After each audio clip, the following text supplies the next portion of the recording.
शिल्पा जैन ने लिखा है, प्रणाम गुरुजी, खुद को खुला छोड़ते ही ऐसा फील होता है जैसे आसपास की सारी चीज़ें जीवंत हो गई हैं। कृपया प्रकाश डालें।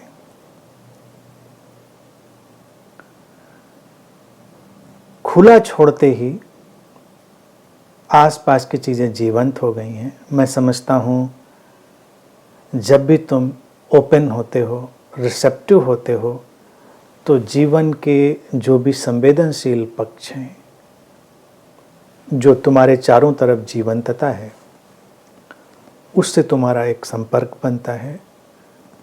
तुम ज़्यादा सजग और संवेदनशील हो जाते हो, इसीलिए ऐसा होता है। सब कुछ जीवंत हो गया है, ये तुम्हारी संवेदनशीलता का परिचायक हो सकता है। और एक आध्यात्मिक व्यक्ति के लिए जो महत्वपूर्ण है वो इसी जीवंतता में प्रवेश करने की यात्रा है।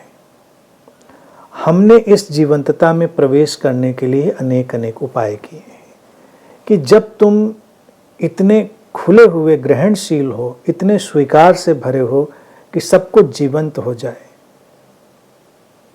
तो समझो कि तुम उस मुकाम पर हो जब जीवन अपनी समग्रता में तुम्हारे लिए खुल सकता है, अपनी टोटलिटी में तुम्हारे लिए ओपन हो सकता है। भारत में इसीलिए हमने पत्थर की मूर्तियों को, पत्थरों को पूजने की एक परंपरा डाली।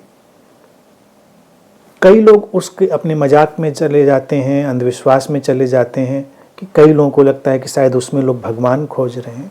नहीं, भारत में उसमें कोई भगवान नहीं खोज रहा था। भारत में वो कह रहे थे कि जब वो एक पत्थर का टुकड़ा, एक पत्थर की मूर्ति भी तुम्हारे लिए इतनी जीवंत जैसी जान पड़े, तो समझो कि तुम इस अस्तित्व के प्रति खुल गए हो, ग्रहणशील हो गए हो। और तब समझो कि तुम्हारे ध्यान में, तुम्हारी प्रार्थना में खिलावट आ रही है। मूर्ति पूजा भारत में इसलिए नहीं की गई थी कि मूर्तियों से कुछ पाना था, मूर्तियों में कुछ उन्होंने भगवान देखा था, मूर्तियों में कुछ उन्होंने खुदा बनाया था। नहीं, क्योंकि जो लोग मूर्ति पूजा का विरोध करते रहे वो ऐसे ही तर्क देते रहे कि तुम्हारी मूर्ति तुम्हारा क्या करेगी, क्या तुम्हारी मूर्ति तुम्हारी रक्षा करेगी, क्या तुम्हारी मूर्ति तुम्हारे जीवन में कुछ परिवर्तन लाएगी। लोगों ने ऐसा बना लिया बाद में अपने अज्ञान और अंधविश्वास के चलते। लेकिन जो भारत के मनीषी और ऋषि थे वो इसलिए नहीं कहे मूर्ति पूजा की प्रक्रिया में गए थे कि उससे उनको कुछ पाना था, उल्टे उसके माध्यम से उनको ये देखना था कि वो संवेदनशीलता उनकी प्रखर हो गई है।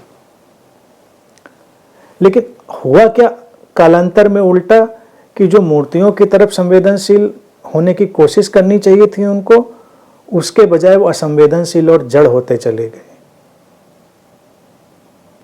अगर तुम्हारे लिए एक पत्थर भी जीवंत हो सकता है तो लोग तो जीवंत होंगे ही। ये प्राणी जगत, ये जो जीवन से भरा हुआ जगत है, वो तो तुम्हारे लिए अद्भुत ढंग से जीवंत हो जाएगा। तो तुम उस सबके प्रति, उन लोगों के प्रति, अपने प्रति कहाँ असंवेदनशील होगे? तुम तो एक चरम संवेदनशीलता से भर जाओगे। इसीलिए जब कोई खुलता है, ग्रहणशील होता है, तो वो चारों तरफ इस जीवंतता के प्रवाह को, फैलाव को देखता है। ये दिखाई देता है तो बहुत शुभ है, लेकिन ये वस्तुओं, व्यक्तियों, प्राणियों सब में फैलता चला जाता है और तुम ज़्यादा से ज़्यादा करुणावान होते चले जाते हो। तुम खुले, तुमने जीवंतता का अनुभव किया, उसका व्यावहारिक परिणाम आएगा तुम्हारे जीवन में करुणा की अवस्था। करुणा की अवस्था का जो क्राइटेरिया होगा वो ये होगा, तुमने लोगों को, वस्तुओं को, स्थितियों को, प्राणियों को जस का तस स्वीकार कर लिया। तुमने उनका पूरा स्वीकार किया। तुम्हारे अंदर कोई प्रतिरोध नहीं है, उनसे लड़ाई नहीं है। करुणा का ये प्रतिफलन बिल्कुल व्यावहारिक रूप से आएगा।